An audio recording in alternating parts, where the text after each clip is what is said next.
Setelah peristiwa yang menunjukkan kesetiaan Hizkia itu, datanglah Sanherib, Raja Asyur, menyerbu Yehuda. Ia mengepung kota-kota berkubu dan berniat merebutnya. Ketika Hizkia mengetahui bahwa Sanherib datang hendak memerangi Yerusalem, ia berunding dengan para panglima dan pahlawannya untuk menutup segala mata air yang terdapat di luar kota, dan mereka itu bersedia membantunya. Maka berkumpullah banyak orang. Mereka menutup semua mata air dan sungai yang mengalir dari tengah-tengah negeri itu. Kata mereka, "Mengapa raja-raja Asyur harus mendapat banyak air kalau mereka datang?" Dengan sekuat tenaga, Hizkia membangun kembali seluruh tembok yang telah terbongkar, mendirikan menara-menara di atasnya, dan tembok yang lain di luarnya. Ia memperkuat juga Milo di kota Daud, dan membuat lembing dan perisai dalam jumlah yang besar.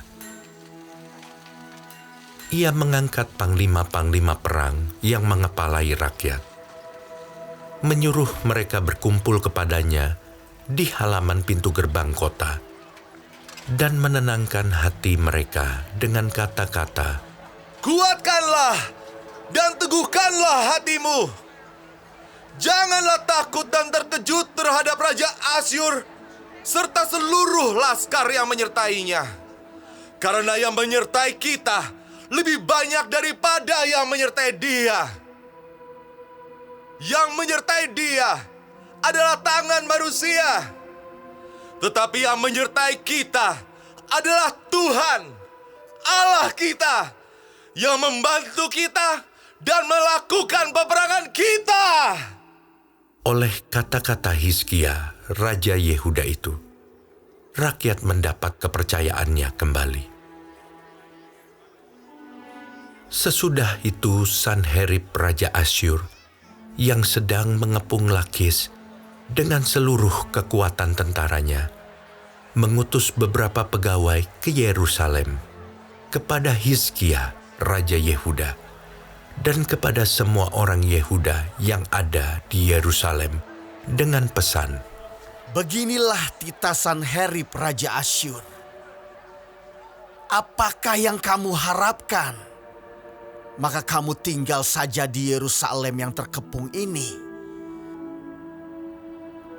Bukankah Hizkia memperdayakan kamu supaya kamu mati kelaparan dan kehausan dengan mengatakan, 'Tuhan Allah kita akan melepaskan kita dari tangan Raja Asyur'? Bukankah Hizkia ini yang menjauhkan segala bukit pengorbanan dan mezbah Tuhan itu, dan berkata kepada Yehuda dan Yerusalem, 'Hanya di depan satu mezbah kamu harus sujud menyembah dan membakar korban di atasnya'? Tidakkah kamu ketahui apa yang aku dan nenek moyangku lakukan terhadap semua bangsa negeri-negeri lain? Apakah para allah bangsa-bangsa segala negeri itu pernah berhasil melepaskan negeri mereka dari tanganku? Siapa daripada semua allah bangsa-bangsa yang sudah ditumpas nenek moyangku itu dapat melepaskan bangsanya dari tanganku? Masakan Allahmu dapat melepaskan kamu dari tanganku? Sekarang janganlah Hizkia memperdayakan dan membujuk kamu seperti ini. Janganlah percaya kepadanya, karena tidak ada Allah dari bangsa atau kerajaan manapun yang dapat melepaskan bangsanya dari tanganku dan dari tangan nenek moyangku. Lebih-lebih lagi, Allahmu itu takkan dapat melepaskan kamu dari tanganku.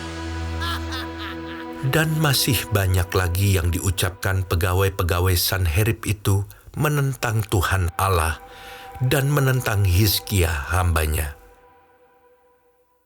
Ia menulis juga surat yang penuh cela dan hujat terhadap Tuhan, Allah Israel, bunyinya, sebagaimana para Allah bangsa-bangsa segala negeri lain tidak dapat melepaskan bangsanya dari tanganku. Demikian pula Allah Hizkia takkan dapat melepaskan bangsanya dari tanganku. Dan mereka berseru dengan suara nyaring dalam bahasa Yehuda kepada rakyat Yerusalem yang ada di atas tembok untuk menakutkan dan mengejutkan mereka, supaya mereka dapat merebut kota itu. Mereka berbicara tentang Allah Yerusalem, seperti tentang para Allah bangsa-bangsa di dunia, adalah buatan tangan manusia. Tetapi oleh karena itu, Raja Hizkia dan Nabi Yesaya bin Amos berdoa dan berseru kepada sorga. Lalu Tuhan mengirim malaikat yang melenyapkan semua pahlawan yang gagah perkasa, pemuka dan panglima yang ada di perkemahan Raja Asyur, sehingga ia kemalu-maluan kembali ke negerinya. Kemudian ia ditewaskan dengan pedang oleh anak-anak kandungnya sendiri ketika ia memasuki rumah Allahnya. Demikianlah Tuhan menyelamatkan Hizkia dan penduduk Yerusalem dari tangan Sanherib Raja Asyur dan dari tangan semua musuhnya. Dan ia mengaruniakan keamanan kepada mereka di segala penjuru. Banyak orang membawa persembahan ke Yerusalem untuk Tuhan dan barang-barang berharga untuk Hizkia, Raja Yehuda itu. Sejak itu, ia diagungkan oleh semua bangsa. Pada hari-hari itu, Hizkia jatuh sakit, sehingga hampir mati.